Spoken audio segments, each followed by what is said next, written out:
বাংলাকে নাকি পরিবর্তন করার জন্য হিন্দু ভাইয়েরা নিয়ে এলো বিজেপি সরকার, হিন্দুত্ববাদের সরকার।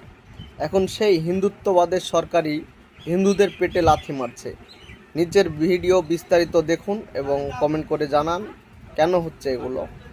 সব দোকানগুলোকে উচ্ছেদ করে দিয়েছে বিজেপি। সোনা দোকান, জুতো দোকান সব লাগাচ্ছে, আমাদের গরিবের পেট মারছে। আমার চাই না ওরম হিন্দুত্ব সরকারের। রেলের যে স্টলগুলো খোলা আছে আর গরিবের দোকানগুলো সব বন্ধ থাকবে। দোকান ছিল সেইটা ভেঙে দিয়েছে এই নেতা মন্ত্রীরা। ঝালমুড়ি খেয়ে ঝালমুড়ি দোকান বন্ধ করে দিয়ে খাবো কি করে আমরা এখন? ওনাকে পাল্টাতে বলেছি বলে এমনি ভাবে পাল্টিয়ে দেবে। যারা গরিবের পেটে লাথি মারবে তাদের দিয়ে কি হবে? আমাদের লাইনে গলা দিতে হবে, আমরা মরে গেলে এরা শান্তি।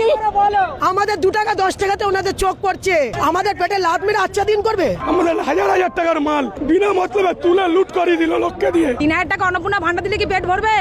আমাদের পেটে লাথি মেরে দিচ্ছে স্যার, আমাদের পেটে লাথি উনি বিরোধী দলনেতা থাকাকালীন বলেছিল একটা হকার উচ্ছেদ হবে না, যদি কোনো জায়গায় উচ্ছেদ হয় আমাকে বলবেন। আমরা আজকে শুভেন্দুদাকে বলছি শিয়ালদা স্টেশনে দেখুন হাজার হাজার হকার নাকে পেতে এবং